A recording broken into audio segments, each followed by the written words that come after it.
kind of talking. And where we see this is, if you take a look at verse 13, it says, "She who is in Babylon, who is likewise chosen, sends you greetings. So does Mark, my son."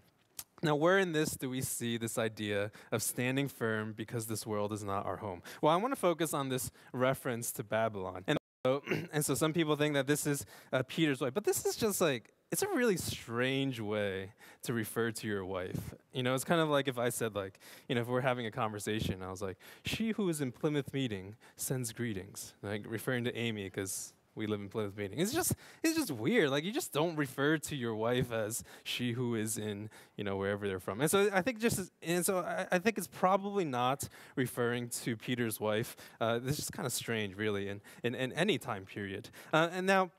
And so the question is, so then why does this refer? And so what I think Babylon refers to is actually Rome.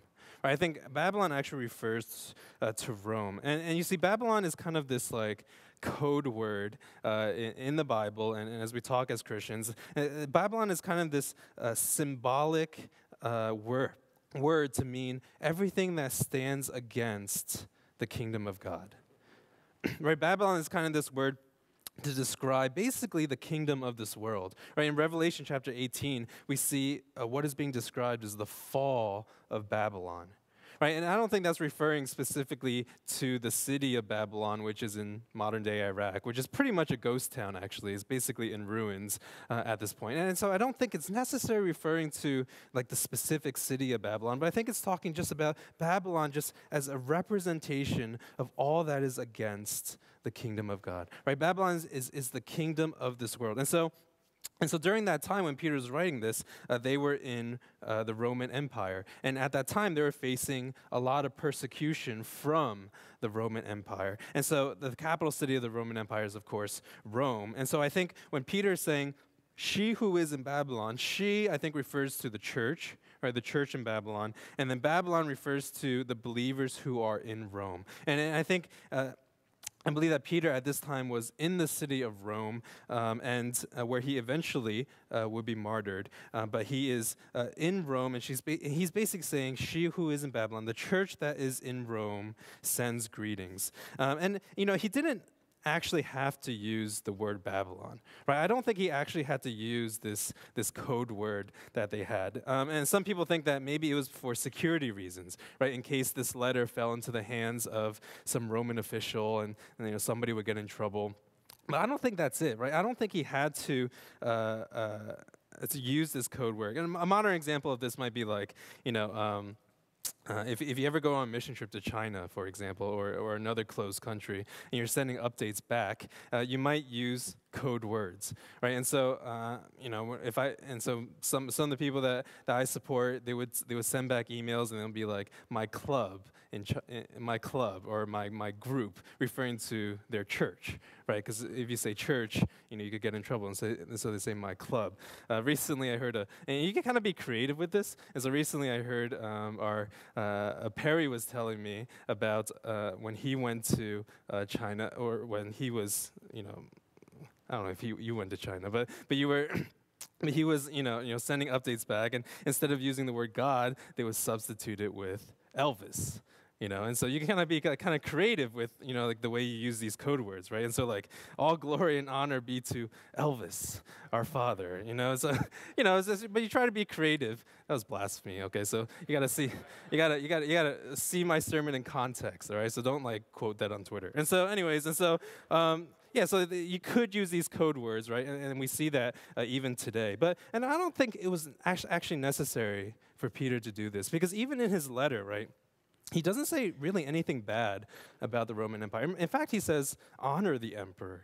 Right? In fact, end of chapter 2 or end of chapter 3, it says, "honor the emperor," because all authority that is given to anybody here on earth is given to them by God. But you see, I think there's a deeper reason why. And so why does he use Babylon? Right? Why use the word Babylon? And I think the reason why he uses the word Babylon is because he wants to remind his readers that they are in exile. Right? He wants to remind his readers that this world is not their home. right? If Babylon is the representation of all that is against the kingdom of God, right? If Babylon is the kingdom of this world, he uses it to remind his readers, that they are not at home. Right, because as much as they might dislike Rome, and Christians at that time had a reason to hate Rome, right? Because Rome, they were being persecuted, and there were Christians literally being killed by the Roman Empire, brothers and sisters that they know, right, who were being, and then just like that's like crazy, right? Imagine, our church here, and there's brothers and sisters, and our government is against us. There's and people in our midst, were killed in the Colosseum. It's just, they had all the reason in the world to hate Rome, right? All the reason in the world to hate Rome. But what Peter was saying is that, Rome isn't even the ultimate enemy, right? The point is not to overthrow Rome. The point is not to move out of Rome. But the point is that you can't find a home anywhere here on earth. Right, that your home is not here on earth, that we are exiles and we're living in our true home, as it says in John chapter 14, that Jesus is preparing a room for us in his Father's house. Right, and that is our home. Right, that is our true home. Is with the Lord, and so this, and you actually see this throughout the entire book of 1 Peter. If you go, for example, to the very first verse of the entire book, it says, "Peter, an apostle of Jesus Christ, to those who are elect exiles of the dispersion in Pontus, Galatia, Cappadocia, Asia, and Bithynia." And so you see this word, elect exiles. And so what Peter is doing, right, from the very beginning of his book all the way until the very end of his book, he is trying to remind his readers that they are not at home, that this world is not their home. Right? And so he says to stand firm in the grace of God, because this world is not your home. And I think this is something that we also need to hear today.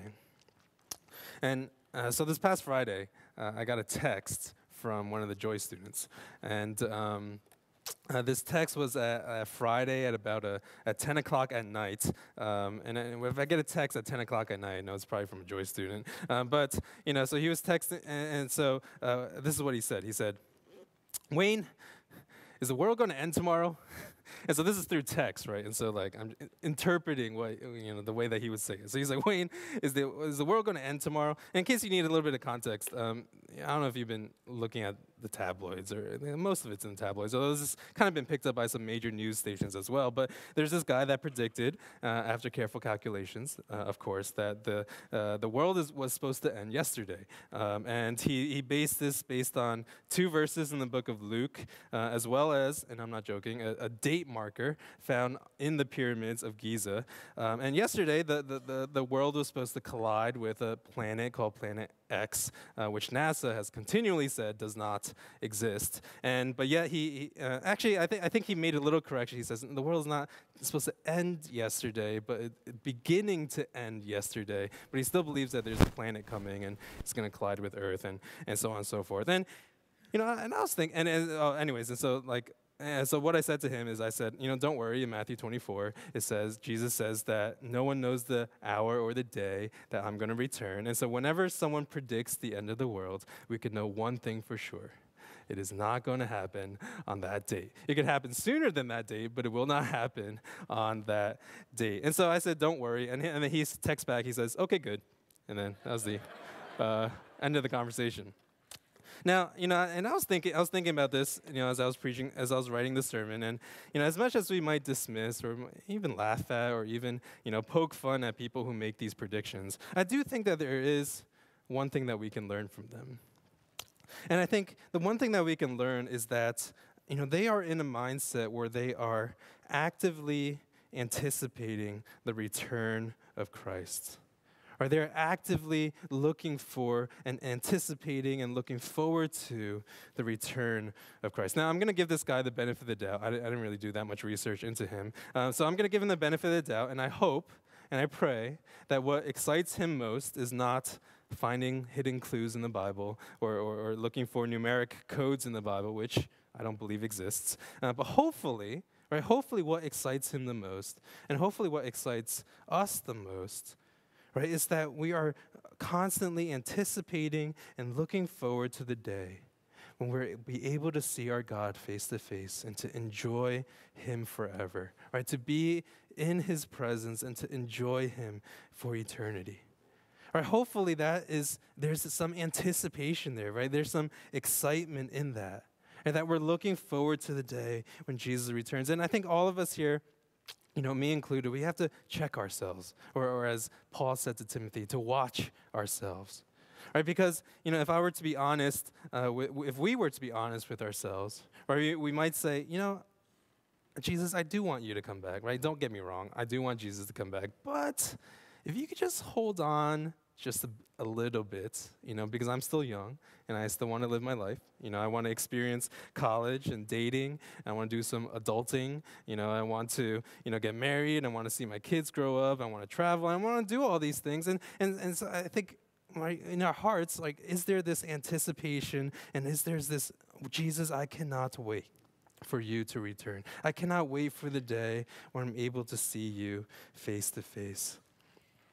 Right, and I'm not saying that it's bad to look at those things or to want those things, but there's a difference, right? There's a difference between living for the world and living in the world for Christ.